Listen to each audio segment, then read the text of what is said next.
À Brazzaville, la commission Justice et Paix a peint un décor sombre de la situation à laquelle sont confrontées les populations de Ngo.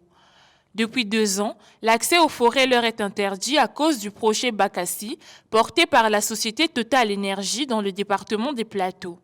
Ce qui met à mal les agriculteurs dépourvus de terres à cultiver, ainsi que des propriétaires terriens démunis de leur patrimoine.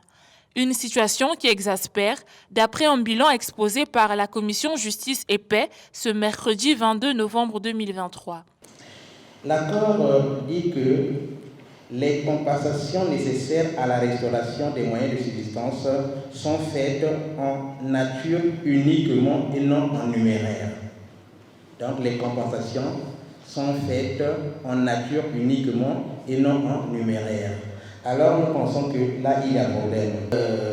Cette norme dit que lorsque l'acquisition des terres ou des restrictions à leur utilisation, qu'elles soient temporaires ou permanentes, ne peuvent être évitées, l'emprunteur offrira aux personnes touchées une indemnisation au coût de remplacement. On dit bien au coût de remplacement, ainsi que d'autres aides nécessaires pour leur permettre d'améliorer ou au moins de rétablir leur niveau de vie.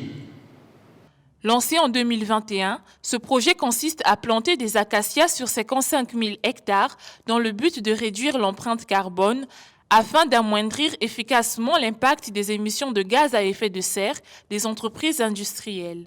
Cependant, la commission Justice et Paix dénonce la violation de plusieurs normes et lois par Total Énergie. Il s'agit notamment du non-respect du consentement libre, informé et préalable des populations autochtones. Le projet s'est développé. Les agriculteurs ont simplement été priés de quitter la zone du projet sans compensation. C'est-à-dire, on a demandé aux agriculteurs de récolter ce qu'ils avaient sur leur champ et de libérer la zone, puisque la zone devrait être utilisée pour le projet Bakassi. Mais vous savez que lorsqu'on fait de l'agriculture, on loue la terre, on fait ce qu'on appelle le dessouchage, on fait passer un tracteur pour labourer, on refait passer un tracteur pour pulvériser et ensuite on peut faire le planting. Et donc tout ça, ça nécessite pour les agriculteurs que des sommes d'argent soient investies. Et le fait que ces agriculteurs ont été priés de quitter la zone sans compensation constitue évidemment une violation pour les droits de ces agriculteurs.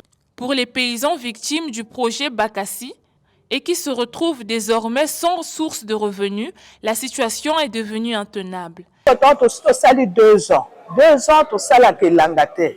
Mais biso totangisaka bana moto lokola nganga na ali veuve nazotangisa bana so kosi bana université mais lelo na Brazzaville na kotwa ndako fele mais mai ekoya lofele pourquoi ekoza lofele te lokola bana mwana mosusu wana akota kaka na nkombo awa ofuta ye 45 000 bona bana mibale kozala combien mais lelo nga bana bazokota te bana bavandi ngai à chaque fois bapendaka mai na mabolongo mais napendaka lisusu mai wana te.